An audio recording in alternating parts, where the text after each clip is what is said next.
بسم اللہ الرحمن الرحیم. شروع اللہ کا نام لے کر جو بڑا مہربان نہایت رحم والا ہے.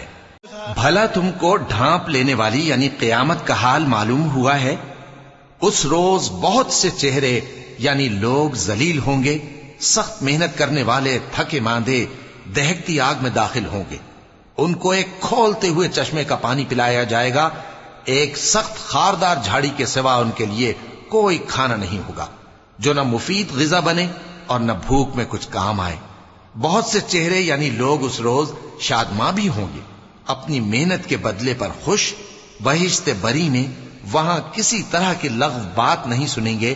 اس میں چشمے بہ رہے ہوں گے، وہاں تخت ہوں گے اونچے اونچے اور کٹورے قرینے سے رکھے ہوئے اور گاؤ تکیے قطار کی قطار لگے ہوئے اور نفیس مسندیں جگہ جگہ بچھی ہوئی. تو کیا یہ لوگ اونٹوں کی طرف نہیں دیکھتے کہ کیسے عجیب پیدا کیے گئے ہیں، اور آسمان کی طرف کہ کیسا بلند کیا گیا ہے، اور پہاڑوں کی طرف کہ کس طرح کھڑے کیے گئے ہیں، اور زمین کی طرف کہ کس طرح بچھائی گئی. پس اے نبی صلی اللہ علیہ وآلہ وسلم، تم تو نصیحت کرتے رہو کہ تم نصیحت کرنے والے ہی ہو، تم ان پر داروغہ نہیں ہو.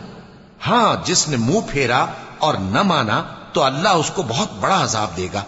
بے شک ان کو ہمارے ہی پاس لوٹ کر آنا ہے، پھر ہمارے ہی ذمے ان سے حساب لینا ہے.